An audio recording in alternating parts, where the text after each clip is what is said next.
কানেকশনটা যত স্ট্রং হবে, নেটওয়ার্কটা যত মজবুত হবে, আপনি আল্লাহর কাছ থেকে সাহায্য তত দ্রুত পাবেন, যোগাযোগ তত দ্রুত হবে। আর এটা নির্ভর করবে যে আপনি আল্লাহকে কত বেশি স্মরণ করেন। যদি দেখেন যে না, একেবারে কোনো বিপদে সে একেবারে শেষ পর্যায়ে গিয়ে আল্লাহর কথা স্মরণ হয়, তার আগ পর্যন্ত আল্লাহর কথা মাথায়ও আসে না, ওই অমুকের কথা, তমুকের কথা, অমুক মামু, অমুক খালু, অমুক পাওয়ারওয়ালা, অমুক শক্তিওয়ালা, অনেক পয়সাওয়ালা, তাদের কাছে দৌড়ান, অমুকের হাই হ্যালো, আমার বিপদ হয়েছে, আমার এই সমস্যা হয়েছে, সবার কথা মনে পড়ে, আল্লাহর কথা মনে পড়ে, ঠেকায় পড়ে গেলে যখন দেখেন আর কোনো উপায় নাই, এবার এসে বলেন আল্লাহ আপনি ছাড়া উপায় নাই। এরকম যদি হয় তাহলে বুঝবেন যে আপনার নেটওয়ার্কটা 4 দাগের মধ্যে 1 দাগ আছে, তাও নিবু নিবু করে। বুঝেন নাই কথা? আর যদি আপনার যে কোনো সমস্যার সাথে সাথে সবার আগে স্মরণ হয় ওই আরশে আজিমের মালিকের কথা, যে আমার রব সব দেখছেন, তার হাতেই সবকিছু, অতএব একটা জুতার ফিতাও ছিঁড়ে গেলে সাথে সাথে আল্লাহ আপনি আমাকে এই ছোট বিপদ হলেও সেখান থেকে আপনি উদ্ধার করেন। আমি এটাকে যত সহজ মনে করছি, আপনি সহজ না করলে সহজ নয়। এই সবক যদি আপনি নিতে পারেন তাহলে বুঝতে হবে আপনার নেটওয়ার্ক আল্লাহর সাথে 4 দাগ পরিপূর্ণ আছে, স্ট্রং আছে, 4G নেটওয়ার্ক আছে, 5G নেটওয়ার্ক আছে, এবং খুব মজবুত কানেকশন আছে ইনশাআল্লাহ। ভাইরা আমার, আল্লাহ রাব্বুল আলামিন আমাদেরকে সেরকম ঈমানওয়ালা হওয়ার তৌফিক দান করুন। ঈমানগুলো একবার ঠুনকো হয়ে গেছে ভাই, আমরা আমাদের রবকে চিনি না, রবের গোলামদের কাছে দৌড়াই। এর চাইতে বড় ছোট লোক আর কি আছে ভাই? আপনি কোন মালিকের কাছে ধর্ণা না দিয়া মালিকের দাস, মালিকের গোলাম, মালিকের অধীনস্থ ক্ষুদ্রাতি ক্ষুদ্র কোন কর্মচারীর কাছে যায় তার সেবা দাস হচ্ছেন, কোন কাজ পাওয়ার জন্য, কোন কাজ থেকে উদ্ধারের জন্য, কোন সমস্যা থেকে উত্তরণের জন্য আপনি কোন ব্যক্তির দাসের কাছে যাচ্ছেন, মালিকের কাছে না, যে এটা মালিকের জন্য অনেক বড় অপমানকর। আরশে আজিমের মালিক, সব কিছু যার হাতে, আল্লাহ রাব্বুল আলামিনের কাছে না চেয়ে, তার দিকে না যেয়ে তার গোলামদের দুয়ারে দৌড়াচ্ছেন, তাদের অফিস দৌড়াচ্ছেন, এটা আল্লাহর শানে, এটা আল্লাহর শানে বেয়াদবি, এটা ঈমানের সাথে যায় না। এইজন্য ঈমানদার সবকিছুর আগে সাহায্য চাইবে কার? প্রত্যেক রাকাত নামাজে এই বিষয়টা কত ইম্পর্টেন্ট হলে, কত গুরুত্বপূর্ণ হলে, প্রতি রাকাত নামাজে আল্লাহ রাব্বুল আলামিন সূরা ফাতিহা আমাদেরকে শিক্ষা দিয়েছেন, ইয়্যাকা না'বুদু ওয়া ইয়্যাকা নাস্তাঈন। আল্লাহ শুধু আপনারই ইবাদত করি এবং আপনার কাছেই, এই যে সাহায্য শুধু কার কাছে চাই? আল্লাহর কাছে চাই। আমাদের সমাজের অনেক ভাইরা আছেন যে মামু খালুর কাছে দৌড়ায়, এটা যেরকম আছে মামু খালুর কাছে যান, সমস্যা নাই, কিন্তু আপনার ঈমান থাকবে যে তার হাতে নাই, আসল চাবিকাঠি কার হাতে? অতএব ওই জায়গায় আগে দরখাস্ত জমা দেই, এরপরে সব করা যায়, ওখান থেকে হুকুম হলে এদের মাধ্যমে হবে, না হলে হবে, এটা হবে আপনার বিশ্বাস। অনেক কপাল পড়া মুসলমান আছে, অনেক কপাল পড়া মুসলমান আছে, জমজমের পানি খাওয়ার পর আবার নোনা পানিতে যায়, জমজমের পানি খাওয়ার পর আবার তার কাছে জমজমের পানি আছে, সেটা না খায় সে নোনা পানি খায়। এরকম অনেক ছোট লোক মুসলমান দুনিয়াতে আছে। তার দৃষ্টান্ত কি?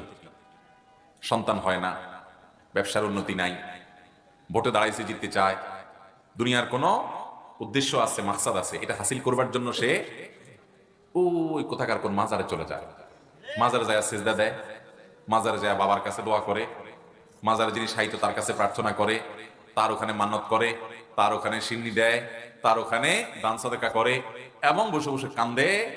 কেন কান্দে? তার দুনিয়ার উন্নতির জন্য। এই লোকটা ইমানদার নিজেকে দাবি করে, সে আল্লাহকে চিনে, আল্লাহর পরিচয় জানে, সে জানে যে আল্লাহই হলেন একমাত্র সত্তা, যিনি কাদির, সবকিছু করতে সক্ষম, আর কেউ না, সব সৃষ্টি আর তিনি স্রষ্টা।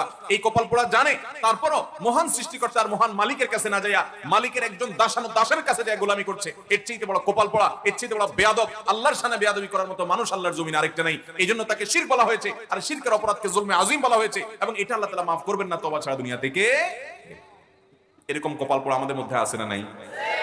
আহা ভাইরা আমার, এই শিরক আমরা অনেক ভাবে করছি। অনেকে ভালোবাসেন, আপনি এমন ভালোবাসা বাসেন তার জন্য জীবন দিতে পারবেন। জীবন যদি কারোর জন্য দিতে হয় ভালোবাসায়, তিনি কে? একমাত্র আল্লাহ। আমার জীবন যদি কারোর ভালোবাসায় বেলানোর মতো ঈমানের শক্তি আমার মধ্যে থাকে, তো তিনি কে হবেন? একমাত্র আল্লাহ রাব্বুল আলামিন। যার নির্দেশে আমি গভীর রাত পর্যন্ত জেগে থাকবো, যার ভালোবাসায় আমি গভীর রাত পর্যন্ত জেগে থাকবো। আজ মুসলমান রাত 1টা 2টা 3টা পর্যন্ত জেগে থাকে কাফিরের খেলা দেখার জন্য। আল্লাহর ভালোবাসায় ফজর পর্যন্ত জাগার তৌফিক হয় না। আল্লাহ এই দুর্ভাগা হতভাগা মুসলমানিত্ব থেকে আমাদেরকে পিওর এবং খাঁটি মুসলমান হওয়ার তৌফিক দান করুন। ভাইরা আমার, নফসের গোলামি করে শয়তানের কথা শুনে বহু সময় কাটাইছেন, আসেন একটু আল্লাহর গোলামি কিছুদিন করে দেখেন। আমি আল্লাহর শপথ করে বলতে পারি, আল্লাহর দাসদের গোলামি করে যে তৃপ্তি পাইছেন, যতটুকু পাইছেন, আরশে আজিমের মালিকের গোলামি করলে তার চেয়ে অনেক বেশি মজা পাবেন ইনশাআল্লাহ। সালহাতুস সঙ্গে বুদি দিল খারাশ, আজমুদে এক জামানা খাকে বাস। বহুকাল তো ভাই পাথর হয়েছিলেন, আসেন না একটু মাটি হয়ে দেখেন, একটু চোখের পানি ফেলে একটু সেজদা লুটিয়ে পড়ে। খেলার জন্য তো বহু রাত জাগছেন, আসেন না একটু শীতের সময় ফজরের সময় উঠে আল্লাহর মহব্বতে আরামের ঘুম হারাম করে কম্বলটা ফেলে দিয়ে আসেন একটু ওযু করে সিজদায় লুটিয়ে পড়ে দেখেন। আল্লাহর শপথ করে বলছি, আপনার অন্তরে এক ধরনের স্বাদ অনুভব হবে যে আমি আমার মালিককে সিজদা নিবেদন করতে পারছি, আলহামদুলিল্লাহ। বহুত কপাল পড়া শুয়ে আছে, আল্লাহ আমাকে তৌফিক দিয়েছে। কৃতজ্ঞতায় মাথা অবনত হবে, আল্লাহ শুকরিয়া আদায় করতে পারবেন। চেষ্টা করবেন তো ইনশাআল্লাহ।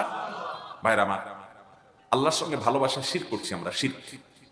ওয়াল্লাযীনা আমানু আশাদ্দু হুব্বান লিল্লাহ, যারা আল্লাহর প্রতি ঈমান আনছে, যারা আল্লাহকে চিনছে, এরা আল্লাহকে সবচেয়ে বেশি ভালোবাসে। আল্লাহর সাথে কারো ভালোবাসা কোনো তুলনা চলে? এইরকম ভালোবাসা আসছে। ভাইরা আমার, যে ভালোবাসায় সুমাইয়া রাদিয়াল্লাহু তাআলা আনহা জীবন দিয়ে দিয়েছেন, কোন কোন এটার জন্য কোনো আফসোস হয় নাই, যেটার জন্য হামজা রাদিয়াল্লাহু তাআলা আনহু শাহাদাত বরণ করেছেন, কোনো আফসোস হয় নাই, প্রাউড ফিল করেছেন। হামজা রাদিয়াল্লাহু তাআলা জীবন দিয়েছেন, হাজারো লাখো সাহাবী জীবন দিয়েছেন, আল্লাহর মহব্বতে ভালোবাসা, তারা প্রাউড ফিল করেছেন এবং হাসতে হাসতে এই পথ তারা বরণ করেছেন। জীবন দেওয়ার মতো পরিস্থিতি পরিবেশ আমাদের সব সময় আসে না ভাই, কিন্তু আল্লাহর নির্দেশ পালন করার জন্য জীবন না, জীবন অনেক পরে, আল্লাহর নির্দেশ পালনার্থে কম্বলটা ত্যাগ করতে হবে। জীবন পরে, জীবন পরে ত্যাগ করেন, ফজরের সময় কম্বল ত্যাগ করার মতো সৎ সাহস রাখবেন তো ইনশাআল্লাহ। ভাইরা আমার, আল্লাহর ভালোবাসায় সবকিছু ত্যাগ করব। এমনকি একটা মেয়ের সাথে আপনার হারাম সম্পর্ক হয়ে গেছে, আপনি শয়তানের প্ররোচনা করে ফেলেছেন, আপনি জানতে পেরেছেন আল্লাহ তাআলা বিবাহ বহির্ভূত সম্পর্ককে হারাম করেছেন এবং এটাকে মহা অপরাধ এবং কবিরা গুনাহ হিসেবে চিহ্নিত করেছেন। এর ভয়ঙ্কর শাস্তি আল্লাহ তাআলা নবী সাল্লাল্লাহু আলাইহি সাল্লামকে মেরাজে নিয়ে দেখিয়েছেন। এই শাস্তি এড়াবার সুযোগ নাই। সবচেয়ে কঠিন শাস্তি বিবাহিত মানুষ যখন জেনা লিপ্ত হবে তার ইসলামের দণ্ডবিধিতে। এসব জানার পর আল্লাহ তাআলার এই নিষেধাজ্ঞার কথা মাথায় রেখে আপনি লজ্জিত হয়ে আল্লাহর মহব্বতে, আল্লাহর ভালোবাসা, আপনার দুনিয়ার এই 2 নম্বর ভালোবাসাকে কাট করে দিলেন। চেষ্টা করা যাবে ইনশাআল্লাহ। ভাইরা আমার, ত্যাগের মধ্যে, আল্লাহর মহব্বতের কারণে যে ত্যাগ হয়, ত্যাগের মধ্যে অসম্ভব শান্তি আছে। আসিয়া ফেরাউনের স্ত্রী নিজের স্বামীকে ত্যাগ করে ছেড়ে দিয়েছে, কার মহব্বতে? আল্লাহর মহব্বতে। লস করছেন না লাভ করছেন? এমন লাভ করছেন, হাজার হাজার বছর চলে গেছে। আজও পৃথিবীতে আসিয়াকে মহব্বত করা, শ্রদ্ধা করা, ইহতিরাম করা, সম্মান করা, স্যালিউট জানানোর মতো মানুষ পৃথিবীতে অভাব হয় না, কিয়ামত পর্যন্ত হবেও। আর ওই 2 নম্বর ভালোবাসা যেটা বিবাহ বহির্ভূত সম্পর্ক, এটার জন্য অনেকে জীবন দিছে, অনেক কিছু করছে। একজনের নাম বলতে পারেন যে পৃথিবীর ইতিহাসে চিরস্মরণীয়, বরণীয়, হাজার হাজার বছর ধরে সবাই তাকে স্মরণ করে? বলতে পারবেন? ভাইরা আমার, অতএব আল্লাহর জন্য ত্যাগ, এটা আমাদেরকে সম্মান এনে দিবে, দুনিয়া আখিরাতে কল্যাণ এনে দিবে। শয়তান আমাদের শত্রু, সে আমাদেরকে এগুলো বুঝতে দেয় না। তওবা করবো তো ইনশাআল্লাহ। বিভিন্ন ভাবে আমরা আল্লাহর সঙ্গে শিরক করি, আমি সেদিকে যাব না। তো তৃতীয়ত যে উপদেশ নবী সাল্লাল্লাহু আলাইহি ওয়াসাল্লাম আব্দুল্লাহ ইবনে আব্বাসকে করেছেন, ইযা সাআলতা ফাসআলিল্লাহ ওয়া ইযা ইসতাআনতা ফাসতাঈন বিল্লাহ, যখন কিছু চাইবা কার কাছে চাইবা? যখন সাহায্য চাইতে হবে কার কাছে সাহায্য চাইতে হবে? আল্লাহর কাছে, আল্লাহর কাছে। এমন ভাবে সাহায্য চাইবেন যে আল্লাহ তাআলা না দিয়ে যাবেন না, আল্লাহ তাআলা দিবেন আপনাকে। এবং সবার আগে মনটা কোথায় যেতে হবে? আল্লাহর দিকে। অসুখ হলে আমাদের সবার আগে মনে করেন আপনার জ্বর আসছে, কি আসছে? জ্বর আসছে, আপনার শরীরটা ব্যথা, সবার আগে মনে পড়ে কিসের নাম? তাহলে তো সব ফেরেশতা এখানে দেখা যাচ্ছে। আমার তো সবার আগে নাপার কথা মনে আসে। আল্লাহ তাআলা আমাদেরকে মাফ করুক। ভাইরা, জ্বর আসলে শরীরে সবার আগে আসলে সত্যি সত্যি বলেন কার কথা মনে আসে? কিছু বুজুর্গ নেককার আছে, এদের আল্লাহর কথা মনে আসে, মাশাআল্লাহ আছে আল্লাহর কিছু বান্দা। বাকি বেশিরভাগ মানুষের মনে আসে কার কথা? প্যারাসিটামল নাপার কথা, ঠিক না? ভাইরা আমার, পেটে ব্যথা শুরু হয়েছে, সবার আগে মনে আসে ডাক্তার সাহেবের কথা, ঠিক কিনা বলেন? ঠিক আছে, আপনি ডাক্তারের কাছে অবশ্যই যাবেন। নবী করিম সাল্লাল্লাহু আলাইহি ওয়াসাল্লাম নির্দেশ করেছেন তোমরা ঔষধ গ্রহণ করো, কারণ আল্লাহ তাআলা এমন কোন রোগ সৃষ্টি করেন না যার জন্য ঔষধ বা প্রতিষেধক সৃষ্টি করেন নাই। ওষুধ গ্রহণ করো, ওষুধ গ্রহণ করা, চিকিৎসা গ্রহণ করা, এটা সুন্নাহ, অসুবিধা নেই। কিন্তু ঈমানদারের যে কোনো অসুবিধায় সবার আগে যাকে তিনি স্মরণ করবেন তিনি হলেন আল্লাহ রাব্বুল আলামিন।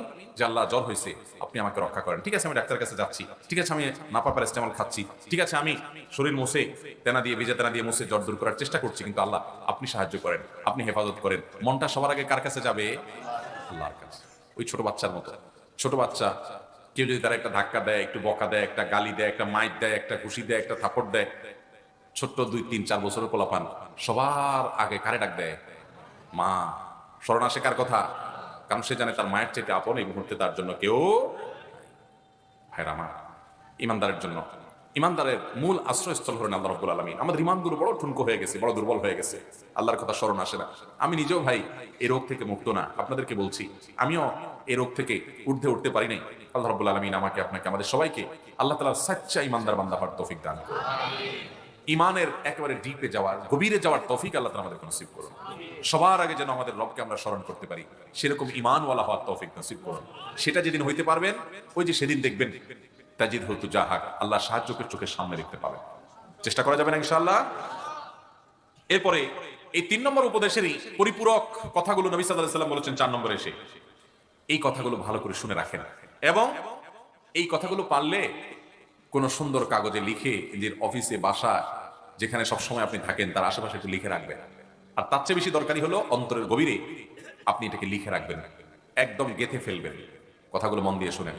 তিনি বলেছেন, ওয়া আলাম, জেনে রাখো হে ইবনে আব্বাস, হে বৎস, হে বালক, ভালো করে মাথায় রাখবা, জেনে রাখবা, আন্নাল উম্মাতা লাউ ইজতামাআত আলা আন ইয়ানফাউকা বিশাইইন, গোটা পৃথিবীর সকল মানুষ যদি ডিসিশন নেয়, শুধু জাতীয় সংসদে না, শুধুমাত্র জাতিসংঘে না, গোটা বিশ্বের সব মানুষ মিলে যদি ডিসিশন নেয় যে তোমার কোনো উপকার করবে, সিদ্ধান্ত নিয়ে নিচ্ছে আপনার উপকার করার সিদ্ধান্ত নিচ্ছে পৃথিবীর সকল দেশের প্রেসিডেন্ট, সকল দেশের প্রধানমন্ত্রী, রাজা মহারাজা, সকল দেশের নাগরিক সবাই মিলে ঐক্যবদ্ধ হয়েছে যে এই একটা মানুষকে আমরা রক্ষা করব, উপকার করব, সিদ্ধান্ত যদি সবাই নিয়ে নেয়, লাম ইয়ানফাউকা ইল্লা বিশাইইন ক্বাদ কাতাবাহুল্লাহু লাক, মনে রাখবা সবাই মিলে সিদ্ধান্ত নিও, আল্লাহ তোমার জন্য যতটুকু কল্যাণ এবং উপকার লিখে রেখেছেন তার থেকে এক চুল পরিমাণও বেশি উপকার করতে সবাই মিলে পারবে না। ঈমান সবক। আর ওয়াইন ইজতামাউ আলা আন ইয়াদুররুকা বিশাইইন, আর যদি গোটা পৃথিবীর মানুষ সবাই মিলে সিদ্ধান্ত নেয় তোমার কোনো ক্ষতি করবে, তোমাকে শেষ করবে, যদি ডিসিশন নেয় সবাই মিলে, লাম ইয়াদুররুকা ইল্লা বিশাইইন ক্বাদ কাতাবাহুল্লাহু আলাইক, আল্লাহ তাআলা তোমার ব্যাপারে যতটুকু ক্ষতি হওয়ার কথা লিখে রেখেছেন তার থেকে এক চুল পরিমাণ বেশি ক্ষতি করার ক্ষমতা কারোর। রুফিআতিল আকলাম, সব লেখা হয়ে গেছে, ওয়াজুফাতিস সুহুফ, ওয়াজুফাতিস সুহুফ, এবং সহিফা সমূহ যেগুলোতে লেখা হয়েছে তাকদীর, সেগুলো শুকিয়ে গেছে, অর্থাৎ সিদ্ধান্ত চূড়ান্ত হয়ে গেছে। ভাইরা আমার, এই একটা কথা যদি আপনার মাথায় থাকে তাহলে আপনি পৃথিবীতে কোন মানুষের প্রতি অতি আস্থা রেখে, আসে না অনেক সময় দেখবেন যে অনেকের কাছে বহুত আশা, বুক ভরা আশা নিয়ে আসে যে আমার কিছু একটা করে ফেলবে, বা এরা সবাই আমার সাথে আছে, অনেক আশা করে, পরে দেখা গেল যে আশার গুলো বালি, কিছুই হয়নি। হয় কি হয় না এরকম? আবার অনেক সময় দেখা যায় ভয়ে তটস্থ হয়, রে আমার তো রক্ষা নাই, আসলে কিছুই হয় না। এরকমই হয় কি হয় না? তো এই ভয় এবং আশা, এই দুইটা জায়গা আপনার ব্যালেন্স হয়ে যাবে যদি এই হাদিসের অংশটা আপনি মাথায় রাখতে পারেন যে পৃথিবীর কোন মানুষের প্রতি আমার ভরসা নয়, ঠিক আছে সবাই আমার ফেভারে আছে, সবাই আমার পক্ষে আছে, আমার আশা করা যায় ভালো কিছু হবে, কিন্তু এদের এই ফেভারের পক্ষের কোনো ভ্যালু নাই, ফয়সালা উপর থেকে হয়, আরশ থেকে হয়, তাকদীরের আলোকে হয়, অতএব আমাকে ধর্ণা সেখানে দিতে হবে, এরা ভালো কিছু করলে সেটা সেখানকারই ফয়সালা, এখান থেকে ভালো কিছু না হলে সেটাও সেখানকারই ফয়সালা, অতএব এদেরকে দেখে আপনি আনন্দে আত্মহারাও হওয়ার কিছু নাই, আবার মানুষের ভয় ভীত হওয়ারও কিছু নাই। এই জন্য ইমানদার সব সময় ভরসা করবে কার উপর? আল্লাহর উপর। আল্লাহর উপর যখন ভরসা করবেন তখন আপনার অবস্থা হবে এরকম, সবাই পক্ষে আসলেও আপনি লাফাবেন না, আবার সবাই বিপক্ষে চলে গেলেও আপনি ভেঙে পড়বেন না, আপনি পরিপূর্ণ আস্থা রাখবেন কার উপর? আল্লাহর উপর। ঈমানী শক্তি আপনাকে মানসিকভাবে চাঙ্গা হতে সাহায্য করবে, মনোবল বৃদ্ধি করবে। আপনার মনোবল পৃথিবীতে কেউ ভাঙতে পারবে না। দেয়ালে পিঠ থেকে গেছে, পিছনের দেয়াল, সামনে বিপদ, এরপরে ইমানদার জানবে, বিশ্বাস করবে যে লা তাকনাতু মির রাহমাতিল্লাহ, আল্লাহর রহমত থেকে নিরাশ হওয়া যাবে। ওমাই ইয়াকনাতু মির রাহমাতিল্লাহ মির রাহিল্লাহ ওয়ালা ইয়াইআস মির রাহিল্লাহ ইল্লাল কওমুল কাফিরুন, আল্লাহর রহমত থেকে বেঈমান ছাড়া কেউ নিরাশ হতে পারে না। শেষ মুহূর্তেও তার ভরসা আস্থা থাকবে কার উপর? আল্লাহর উপর। দেখবেন কারোর কাছ থেকে আঘাত পাইছেন, কষ্ট হবে না, কারণ আপনি অনেক আশা করছেন যে এ আমার উপকার করবে, সাপোর্ট করবে, কিন্তু আপনার তো জানা আছে ওর উপকার কোনো ক্ষমতা নেই। যদি সে সাপোর্ট না করে বুঝবেন এটা ফয়সালা ছিল না, এর হাতে কিছু নেই। আর যদি এক জায়গা থেকে খুব ক্ষতির আশঙ্কা করছেন, ভেঙে পড়বেন না, নিশ্চিত থাকেন যতটুকু ক্ষতি আপনার নসিবে লেখা আছে ততটুকুই হবে, এর বেশি হবে না, টেনশনের কোনো কারণ নাই। আস্থা রাখবেন আল্লাহর উপরে, দোয়া করবেন, কানেকশন করবেন সেখানে, ওখানে দরখাস্ত জমা দিয়ে এরপরে তদবির করবেন, ঠিক আছে না ইনশাআল্লাহ? আল্লাহ রাব্বুল আলামিন আমাকে, আপনাকে, আমাদের সবাইকে এই মহামূল্যবান হাদিসটার উপর আমল করার তৌফিক দান করুন। ঈমানের সবকটা আমরা অন্তরের ভিতরে বসায় নিব তো ইনশাআল্লাহ। আল্লাহ তাআলা আমাকে, আপনাকে, আমাদের সবাইকে নবী করিম সাল্লাল্লাহু আলাইহি ওয়াসাল্লাম তার অত্যন্ত আদরের স্নেহের সাহাবী এবং চাচাতো ভাই আব্দুল্লাহ ইবনে আব্বাস রাদিয়াল্লাহু তাআলা আনহুকে যে উপদেশগুলো একান্তে করেছেন সেগুলো আমাদেরকে মানার, আর আমাদের ছেলে মেয়েদেরকে এরকম ঈমানের শিক্ষা, তাওহীদের শিক্ষা তাদেরকে যেন আমরা দিয়ে যেতে পারি এবং তাদেরকে যেন আল্লাহর উপরে আস্থাশীল করে যেতে পারি, সেই তৌফিক আল্লাহ আমাদেরকে দান করুন। যদি করতে পারি, যেদিন আমরা এই গুণে গুণান্বিত হয়ে যাব, আমরা নিজেরা তো বটেই, জাতি হিসেবে মুসলিমরা গোটা পৃথিবী আবারও পায়ের নিচে আসবে ইনশাআল্লাহ। আল্লাহ তাআলা সেরকম ঈমানওয়ালা, সেরকম তাওহীদওয়ালা, সেরকম ইয়াকিনওয়ালা, সেরকম তাওয়াক্কুলওয়ালা, সেরকম ভরসাওয়ালা এবং আল্লাহর বিধিবিধানকে মাননেওয়ালা মানুষ হওয়ার তৌফিক দান করুন। বাবা জীবিত থাকাকালীন যদি তার সন্তান মারা যায়, তাহলে তার নাতি দাদার সম্পত্তি থেকে কতটুকু অংশ পাবে?